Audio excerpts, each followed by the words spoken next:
What was your reaction to the result and the performance? Oh yeah, well, don't like to lose, of course, when it's a defeat, but there is a way in which you lose, and I don't think we could have done much more as a group. I thought our lads really put the effort in.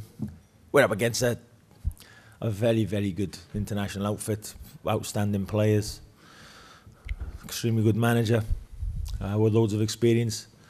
So we know we're up against it, but you know, our lads, bearing in mind, I think Holland have been together in camp for 2 weeks or just over and had 3 friendlies, and our lads have had 4 training sessions in almost a month.